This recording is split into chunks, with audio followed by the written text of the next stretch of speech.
time. Is the Indian disagree with You it? say point of order. Do that little. Okay. got We're it. live now on YouTube. All right. We're live. Where we go? We didn't hear Didn't you. even hear that ear, but Oh, bummer. it didn't count. Just say.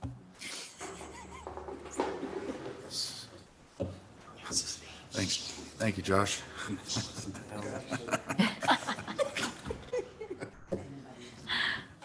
Hey, Josh, thank you for the setup you did out there.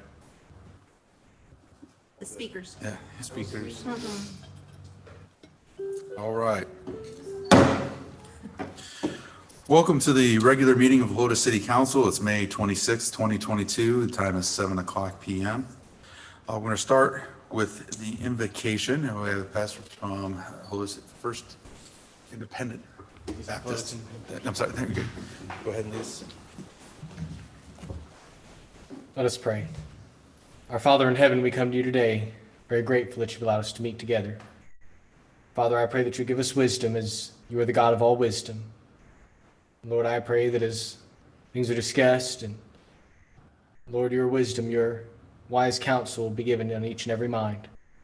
There will be unity today, and our city might be the better for it.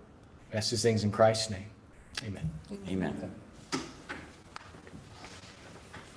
Pledge allegiance to the Flag of the United States of America and to the republic for which it stands, one nation, under God, indivisible, with liberty and justice for all. Honor the Texas flag. I pledge allegiance to thee, Texas, one state, under God, one and indivisible. All right. Thank you, Pastor, for the invocation, and thank you for your words and prayers at the vigil. At this point, it is my great pleasure to announce that we'll be giving the ceremonial oath of office. It'll be administered by presiding Helotes Municipal Court Judge Mario Trevino. And for first, we'll go with Council Place 1, the re-election of Craig Sanders.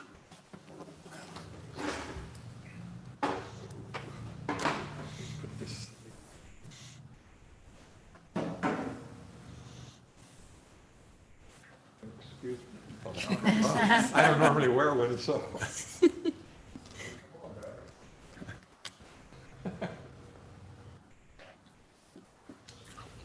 That's how Superman feels.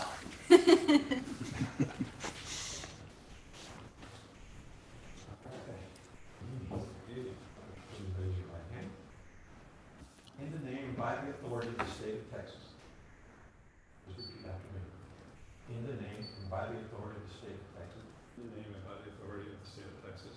I Craig Sanders, do solemnly swear or affirm do solemnly swear that I will faithfully execute the duties of the office that I will faithfully execute the duties of the office Council Place 1 of the city of Helotes, the state of Texas, of the office of Council, Place 1 of the state of Texas, and will to the best of my ability and to the well of my ability preserve, protect, and defend the Constitution preserve, protect, and defend the Constitution and laws of the United States and the laws of the United States and of this state, so help me God. and of this state.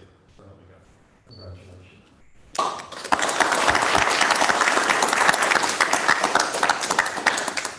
Next up, we'll have newly elected council member Jen Sones for Council Place 2.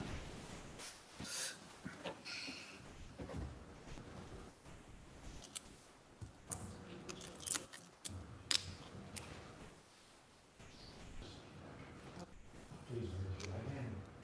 In the name and by the authority of the state of Texas, In the name and by the authority of the state of Texas, I Jen Stones, do solemnly swear or affirm do solemnly swear or affirm that I will faithfully execute the duties of the office that I will faithfully execute the duties of the office, Council Place 2 of the city of Helotes, Council Place 2 of the city of Helotes, of the state of Texas, of the state of Texas, and will to the best of my ability and will to the best of my ability preserve, protect, and defend preserve, protect, and the Constitution and laws of the United States the Constitution and laws of the United States and of this state, so help me God. and of this state, so help me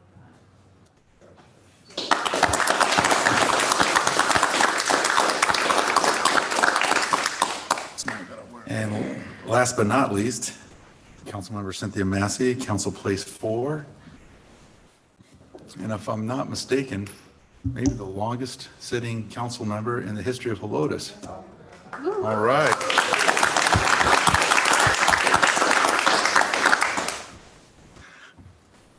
In the name and by the authority of the state of Texas, In the name and by the authority of the state, I I do solemnly swear or affirm solemnly swear that I will faithfully execute the duties that I will faithfully execute of the office of Council Place 1 of the city of Helotes, the office of Place 4 Place 4 of the city of Helotes, of the state of Texas, of the state of Texas, and will to the best of my ability and will protect, preserve, protect, and defend preserve, protect, and defend the Constitution and laws of the United States the Constitution and laws of the state and of this state, so help me God. and of the state, so help me. Congratulations.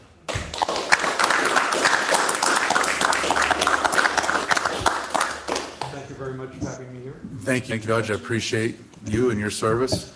And yes, this is the end of 14 years and start of 2 more. Yes. I think it's 16 years, an unprecedented number of times. You don't know that by heart yet? All right, fantastic. Okay, on to citizens be heard. We have one signed up. Megan Merchant, please come here to the podium, state your name and address, and you have 3 minutes to share anything that's on your mind.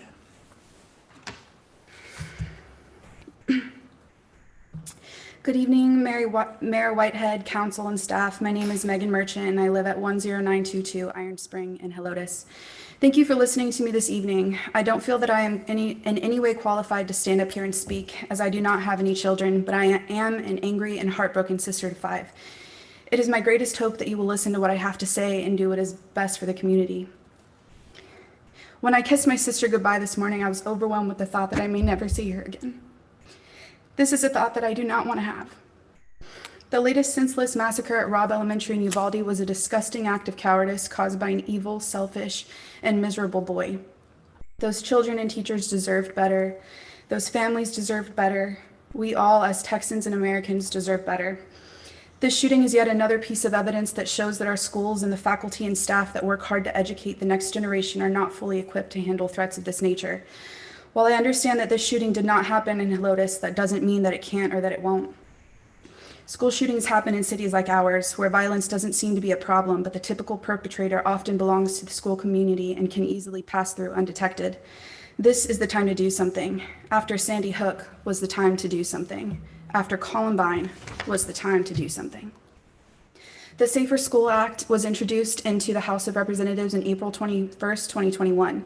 This act would give federal funding to lower public schools to conduct independent facility security risk assessments and make hard security improvements. I am asking you today, in fact, I am imploring you, as my local representatives, to fully support this bill. To contact, meet with, or write to our representatives, Mr. Castro, Mr. Gonzalez, Mr. Cruz, Mr. Cornyn, and to contact Governor Greg Abbott or anyone else you know that may have influence to get this bill passed. We cannot allow this to happen here or anywhere anymore. Here in Helotes, for the children at our school, for all of the teachers and staff members, and all of the families that have children in our great city, I ask that you apply the same, if not more, pressure on Dr. Brian Woods and the NISD School Board to immediately impose stricter security regulations and to increase avenues of direct communication to local law enforcement offices. It is not lost on me that the voters recently approved a bond for slightly less than $1 billion, and not one of the approved bond items is to update school security. The board needs better direction, and I am sorry that I did not speak up sooner.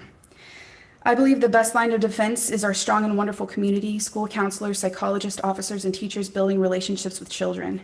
Let's stop this senseless violence at its source. Let's get this bill passed. Let's give teachers and administrators more training. Let's do better to protect our children. I am offering you my time and any resources that I may be able to offer to be part of the solution. Thank you for hearing me. Thank you. And thank you for organizing the vigil that brought our community together on this very solemn occasion. As a point of interest, and this is not city business, of course, school security falls under NISD and not Helotes Authority, but rest assured, it is one of my high priorities to champion ideas that have already been brought forward that can do just what you're requesting. At this point, do we have anybody signed up online? Okay. At this point, we're going to go to consent agenda. We're looking for a motion and a second to Mr. approve items number 4 and 5 as written. Mayor, I move that we approve items 4 and 5 as written. Okay, Mr. Mayor, I second that motion. Massey, and with no discussion needed and nobody wanting to pull an item, all in favor of approving consent agenda items number 4 and 5 as written, say aye. Aye. All opposed? Motion carries. Next up is the mayor's report. Time to give you a few updates. We had our first ever Helotes Music Nights. It was held at City Hall this past Friday, May 20th. We had a number of people come out to listen to our Helotes community band. Again, a fantastic presentation of songs and talent of our community band members. We are going to have another one coming up on June 21st, I believe, right? 17th, I'm sorry, my bad, 17th. And so invite everybody to come out and enjoy a little community fellowship there at that event. Additionally, we'd like to make an announcement. We have posted it online, but the hours for Marketplace at Old Town still be the first Saturday of the month, but they're going to be changed, and they're going to be from 9 a.m. to 3 p.m. This kind of takes into account the fact that it gets ungodly hot at 4 o'clock in the afternoon. This change was widely accepted by everybody involved. Also, just announcing we're going to have an invitation to bid for an HVAC and purification project at City Hall and also at the fire station in the vein of trying to keep people updated of what's coming down the pike. That's the next big bid to come down in the near future. This brings us to item number 7, looking for a motion and a second to discuss and take action on item number 7 as written. Mr. Mayor, I move that we discuss and take action on item number 7 as written. Councilmember Massey, second by I'll second. Councilmember. Okay, well, this is a difficult one because apparently this sign was put up without a permit, and it was put up. The two variances that are being requested are for size and square footage, you know, in a normal situation, I probably wouldn't, it wouldn't bother me so much. And the thing that bothers me is that they did not pull a permit.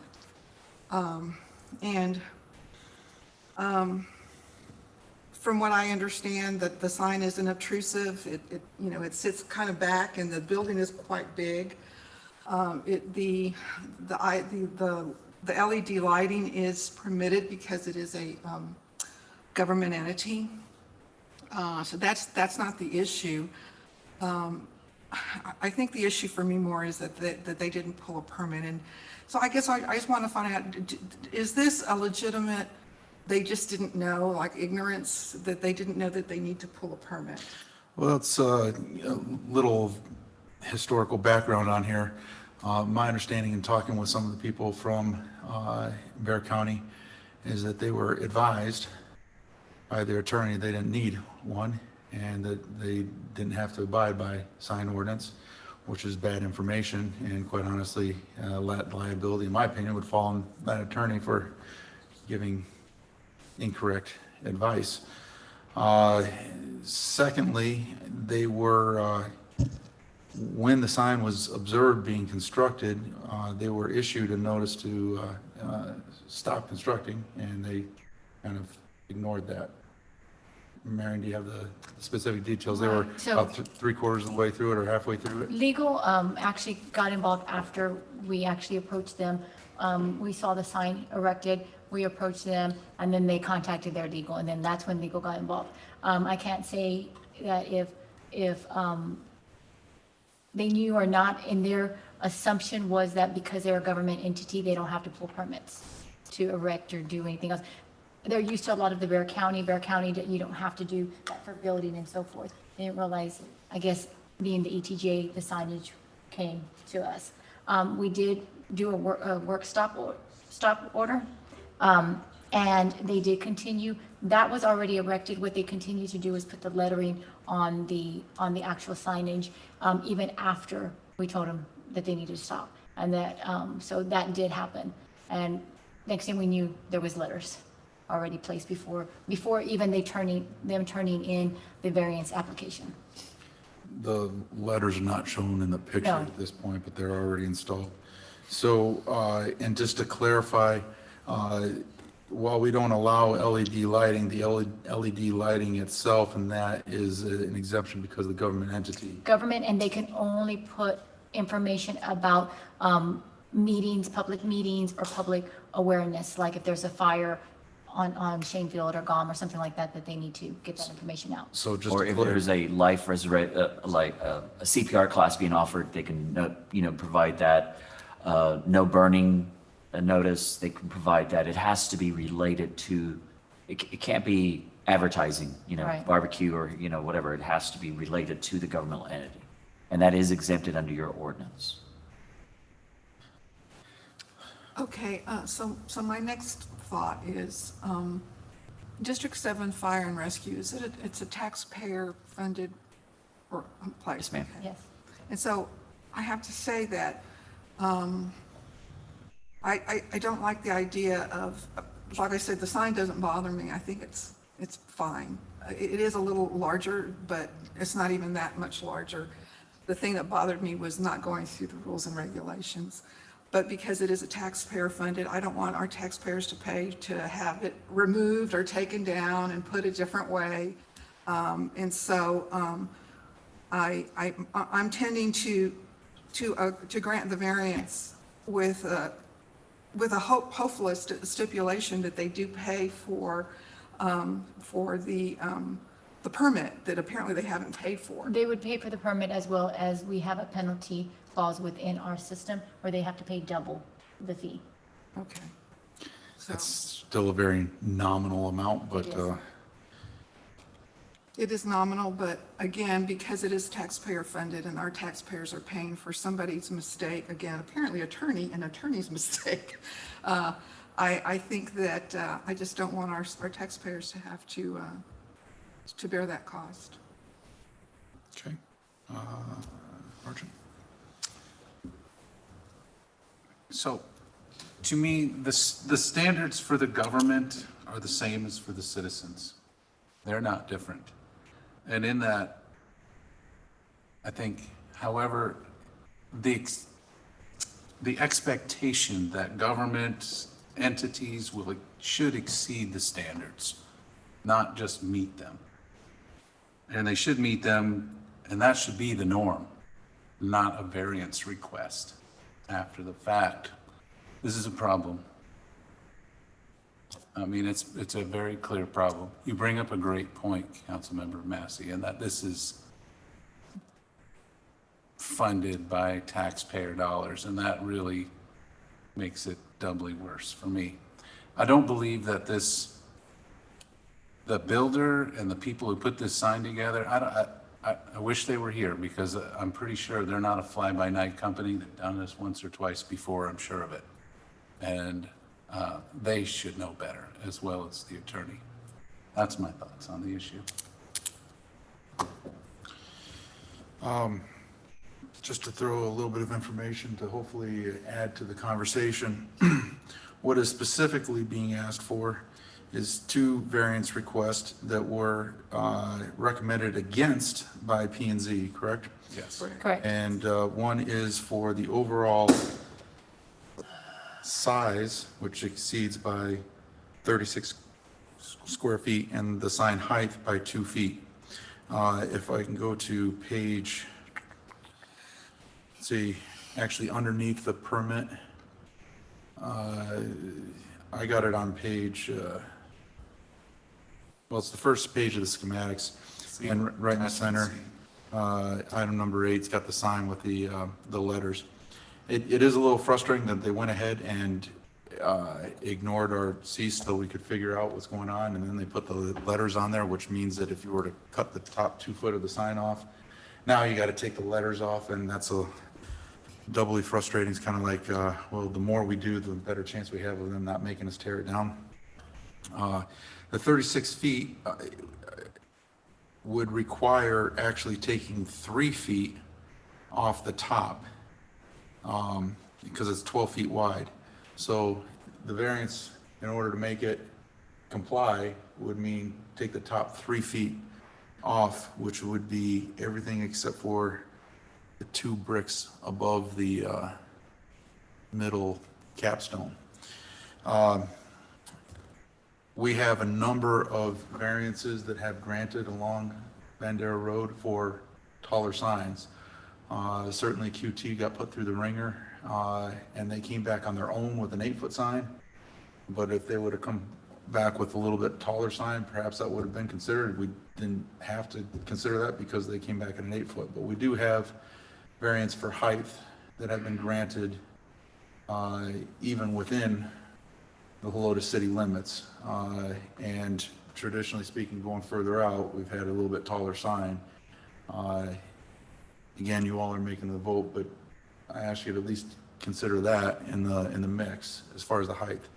And of course, if you're considering the height, that obviously affects the overall square footage. But turn that over, Councilman. So I appreciate my colleagues' comments so far, and I personally do not have a problem with a fire department sign.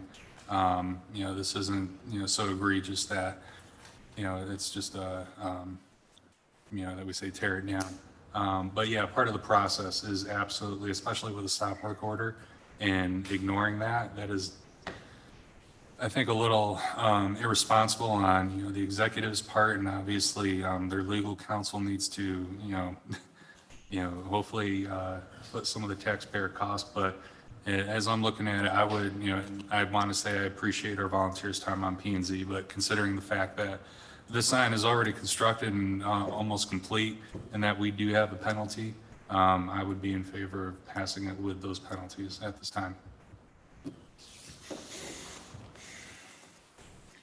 Well, I had a chance to drive by and I can verify, I have pictures on my phone, the sign is complete. I mean, it's not almost complete, it's done. The panel isn't in working order, but they are still working on the station. Like, the station is not up and running yet. But I guess I echo Councilmember Massey's comments that it is frustrating. I don't have a problem with the sign either. I guess as a newcomer to the council, I would ask, is there a distinction between lenience on signs that are in the ETJ versus the city limits? Well, it falls under the same ordinance and their requirements of the ordinance, so that's, it's not that we have a different standard. It's the same standard. It's just the degree of which you want to be gracious with variances or not. That is completely up to the judgment call of council. They have the authority to be able to grant. The things that are kept in mind when granting a variance is the fact that when you grant a variance, you set precedent.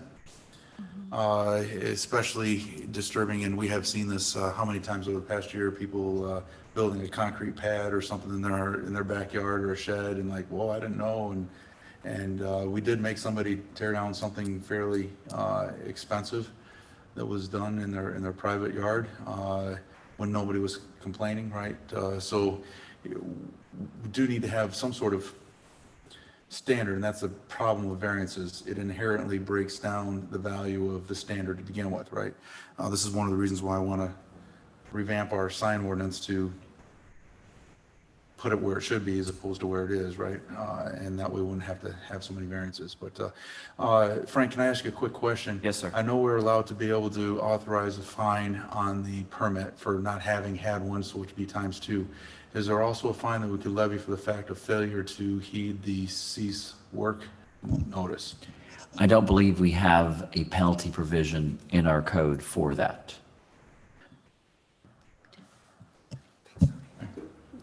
We would have to verify that. I believe our code reads that we have the authority to fine every day Correct. a max amount that they continue to work. Correct. We do have, it is a daily penalty Yes.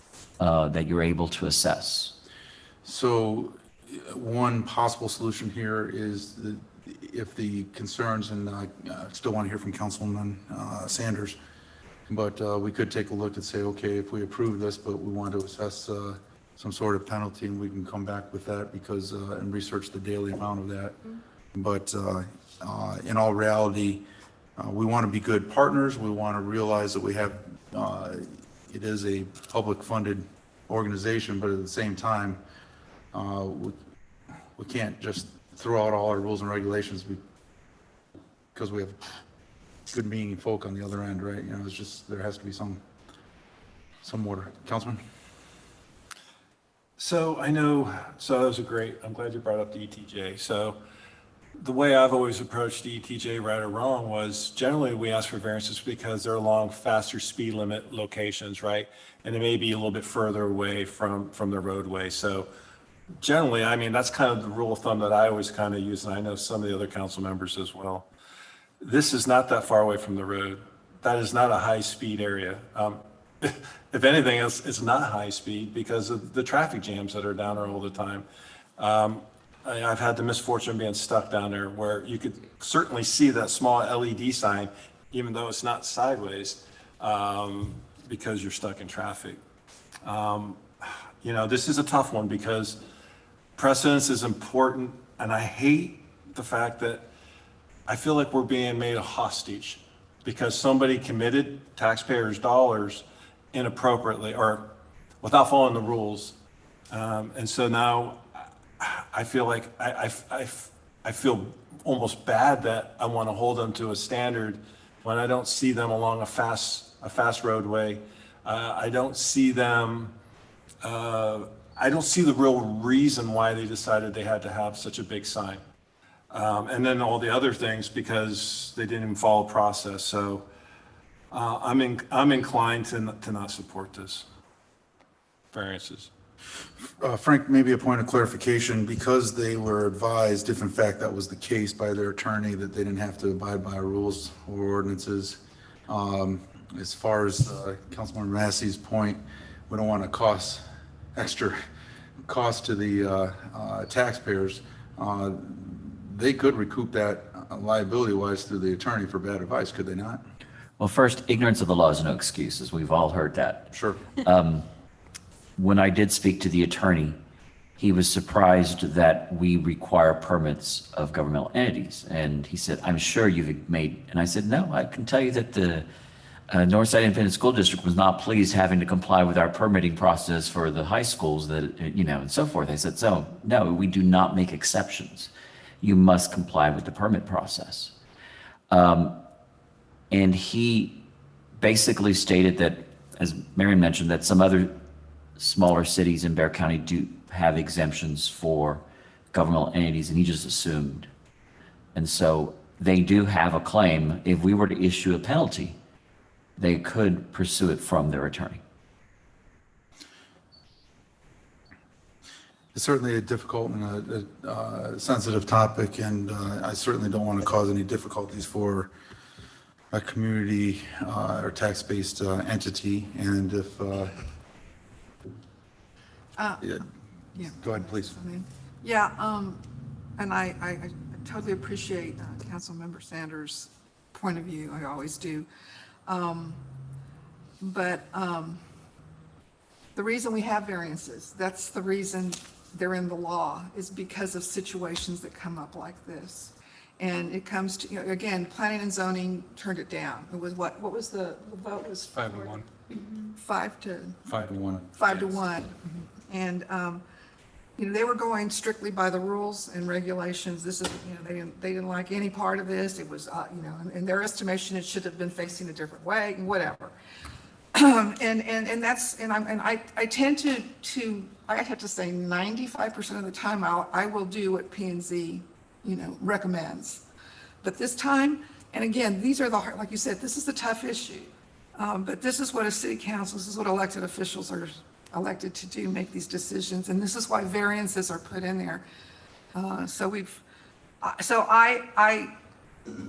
why this is hard, because they didn't follow the rules, but they got their advice from an attorney.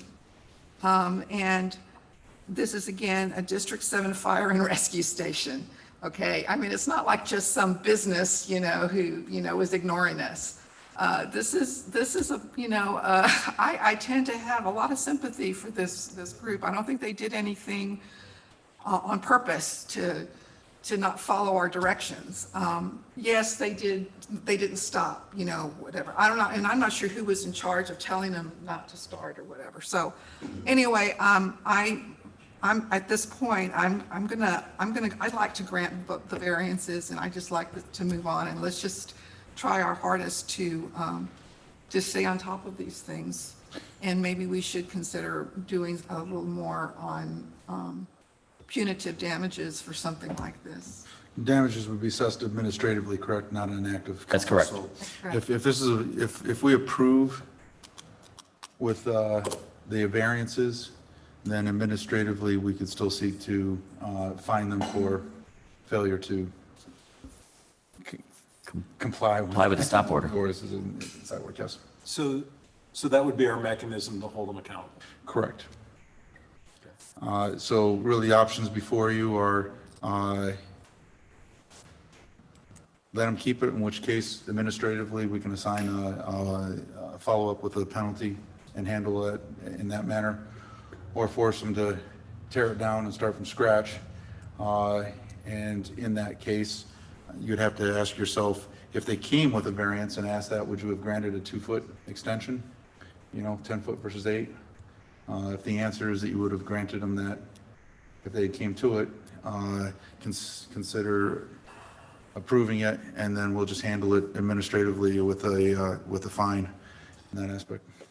And I hear what everyone's saying. So like I said, I'm on the fence on this, right? So my only counterpoint to that is if they'd have followed the process, they could have gotten guidance, Sure. direction from P&Z before they had presented a final, if there was still a variance request before coming here, which is what QT did, right? They got a lot of feedback, and they came back to council with a lot of changes. They didn't give us the opportunity to provide that feedback. It's all done. But with that said, the thing that I'm choking on the most is I really don't want to go after the taxpayer. Yeah. And the other thing, like Council Member McCrossin said, it's not a bad looking sign. Yeah. It's a good looking sign. So maybe I don't want to get so hung up on the penalty aspect of it, and more of it's serving a purpose. So we'll see when we take our vote. Can I add something? Please. So, this isn't like a personal attack on anybody, but just to address the taxpayer concern. You correct me if I'm wrong, Frank is not a staff attorney, so he bills us hourly. And I assume that during this meeting with that other attorney, your law firm charged the city of Helotes for your services to interact with that attorney, correct? Correct. So therefore, our taxpayers need to recoup some or offset the costs, and I would be absolutely in favor of any penalty that we levy on them based on the fact that our taxpayers fund Frank's bill. Understood, and that would be handled administratively. Yeah. Outside of the purview of this. Right now, what's up, do we approve it or do we not approve it? But rest assured, we will address that administratively. Do you have anything else to add? I'll give you the last word to. Thank you. I think that the taxpayer paid a contractor who is listed here. I think we're missing that point. The contractor has to know better than this. And then to get almost finished and then be told to stop and still continue? The standard for a government has to exceed the standard. It can't just meet the standard. They didn't even meet the standard. They didn't even ask. I have a big problem with this. And I'm sure taxpayers do too. Here's the we've discussed this quandary, right? The taxpayer's on the hook for this egregious error. This is ridiculous. This contractor knows better. I'm sure of it.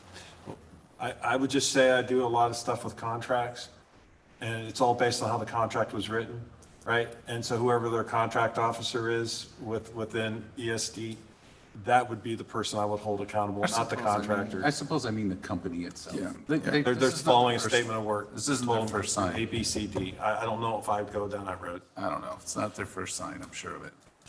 Either way, what's up here, if there's no further discussion or specific things to add, the question is, a yes vote would be for the approval of the 2 variances, and a no would be to deny the request, which would require them to tear it down. So, without any further discussion, questions, all in favor of approving the 2 variances as listed in item number 7, say aye. Aye. All opposed? Nay. Motion carries 4-1. Next item, looking for a motion and a second for discussion and action on item number 8 as written. Mr. Mayor, I move we discuss and take action on agenda item number 8. Motion by Sanders, second by A second. Crossan. Councilman? So I'm going to actually direct this towards staff because I was struggling to determine how much of the property is actually left to the developer or the person that owns that property. Now that TxDOT had the right to take away, they had to pay for the property, right? I'm struggling. I mean, I've gone over there and I've looked. Is it really to the sidewalk? It is to the sidewalk. We actually asked for the survey, and it's to the sidewalk, So if that's the case, I really don't or to know. the parking, yeah. So I really don't know where else they could put anything. I guess the only thing they could do would be some of the small shrubs, replace this with slightly bigger There- shrubs. I'm gonna let Josh kind of take that. He actually went arborist? on site, yeah, city arborist, and he actually went on site, and then when we got the survey, reviewed the survey. So based upon the TxDOT right-of-way that they took from this property owner, the only option they would have to meet the code is to put the landscaping on TxDOT right-of-way. But understand, they took it for a reason, because of the expansion of the road. They do allow 2 feet on TxDOT code, but you have to get approval from TxDOT to use it. In this instance, I don't know what TxDOT would say, but I feel that the reason they took that amount of right-of-way is because they need it, so it's just Right. And catch 2 22. 2 feet's about the width of this laptop screen? Yeah, okay. This is just a statement. It bothers me. It just bothers me. And there's no way I think we can resolve it. And it's not the fault of the property owner. That this is the beginning of the scarring of Helotes. With all our greenery and trees and with the expansion, it's a cost of a growing community that sooner, we're losing some of that greenery, and I don't know how much more. Are they finished taking all the right of way? So really, those were the only things they took out, were those trees? From my understanding from the last communication I had with TxDOT, there's some trees in front of the next shopping center up, but they've actually already removed some of those.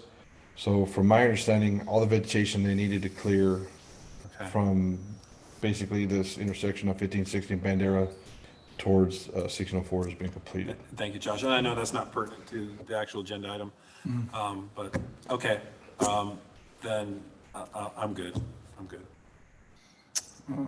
Councilman Crossan. So it might be a similar question. I don't know if my specific question was answered by what you said, Josh, but looking at the plat, there's no other place on their property that they could put trees?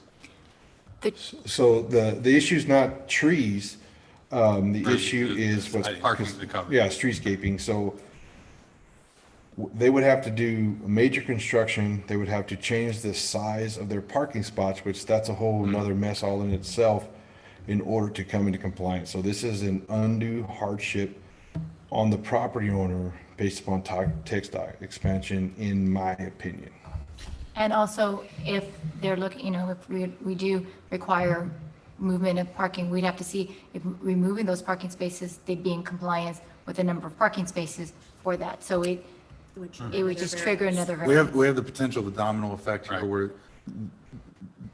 the customer did everything right in the beginning.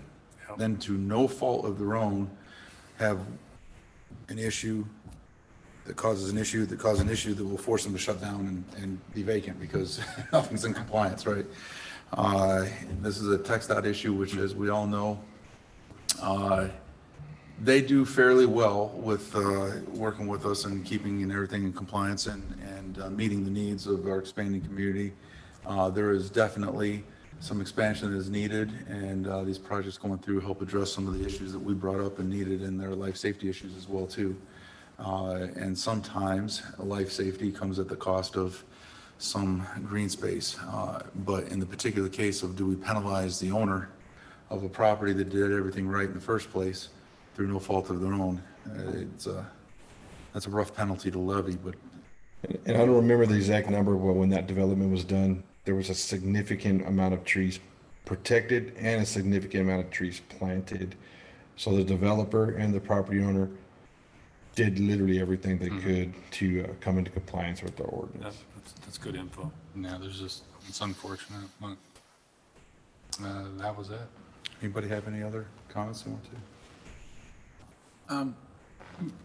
Mr. Sanders makes a good point about the expansion of the city. I was wondering, as a representative body here, maybe we need to be thinking a little further down the line also, is when we have these developments, maybe we take text dot into account and have them set back a little further.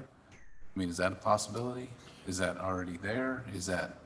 Well, pretty much everything within town is already done. There is no more building to be done except for a few lots out there by Jupies, right? So certainly in the realm of that, we can take a look at that on site plans and approvals, because those have to come for approval. And when this was developed, they're probably at that point, I mean, I wasn't here, but they was probably not thinking that it was going to expand Right. that much, or those changes were going to be made.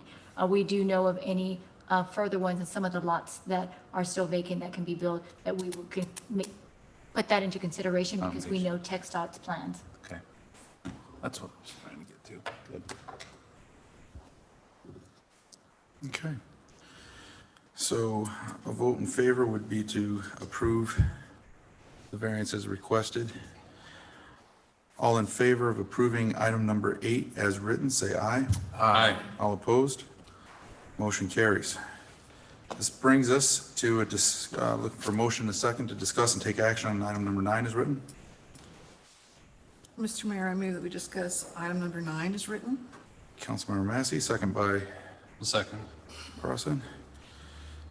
Not a whole lot of discussion here. We're just gonna kind of roll through this.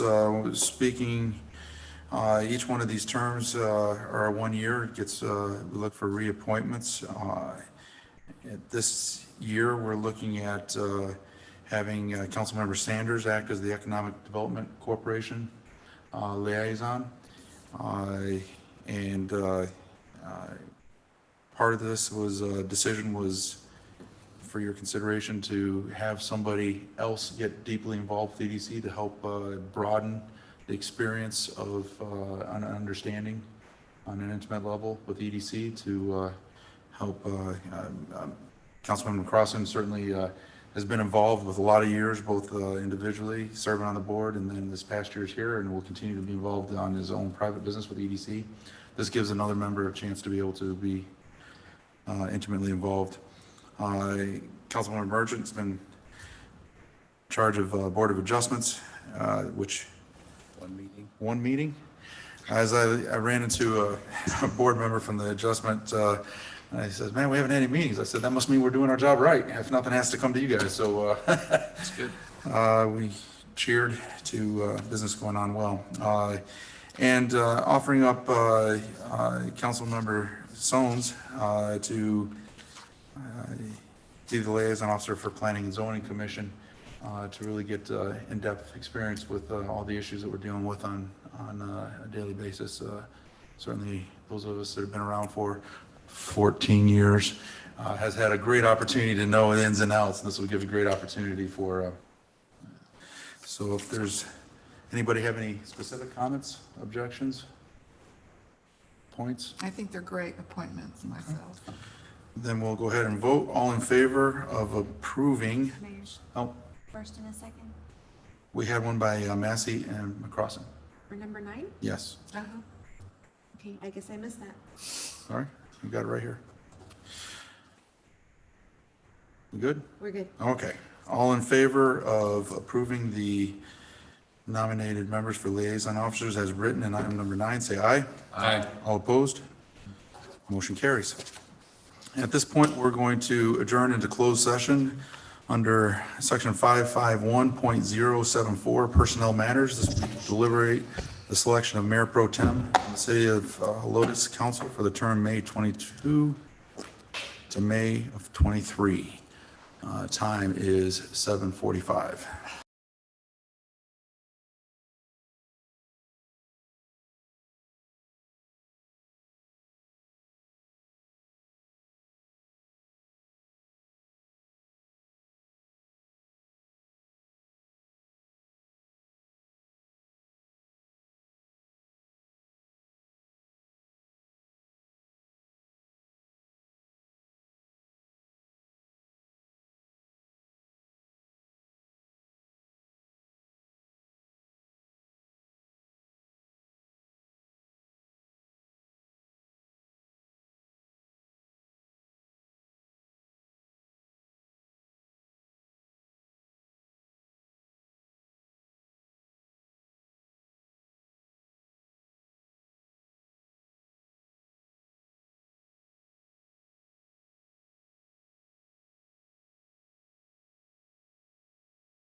From closed session, the time is 7:54. No decisions were made. At this time, we're looking for a motion and a second to discuss and take action on items number 11 as written. Mr. Mayor, I motion that we discuss and take action on item number 11 is written. I'll second. Merchant. Sir? I would like to thank, Craig Sanders, Councilmember Craig Sanders, for his performance as Mayor Pro Tem. I've personally chatted with him about this, but I think it's appropriate to nominate Councilmember Massey to be the Mayor Pro Tem for the next year. Okay. This would be in the form of a friendly amendment to the initial motion, correct, Frank? Because we're adding Discussion and action. on the selection, No? right? So we're nominating, he's nominating, so we're kind of changing the original motion. Does that require an amendment there? No? Okay. No? The original motion, yeah, was just for selection of Mayor Pro Tem. Okay. Merchant. Mr. Sanders, thank you for all that you did this last year. We appreciate you very much. And I fully support the nomination of Councilman Massey as the next Mayor Pro Tem. Without making it awkward for her to speak on our behalf, we'll start down at this end. Let's see, Craig. Well, I'm proud to support her nomination. She's way more qualified than me to be Mayor Pro Tem. She did a great job. 100% support. Councilmember. Same here, and I also want to just publicly thank you for all of your support in my campaign and meeting with me and giving me lots of insight and mentoring me. So thank you. I look forward to you serving in this role again. With all that, would you accept the nomination? I do accept, and I thank all of my colleagues for your support and approval, affirmation. I really appreciate it. All right. Well, then we will go ahead and call the question. All in favor of approving Councilmember Cynthia Massey as Mayor Pro Tem for the term of May 2022 to May of 2023, say aye. Aye. All opposed? Motion carries. Congratulations. Congratulations. Nicely done. Thank you. Congratulations. At this time, we'll go ahead and adjourn the meeting. It is 7:56.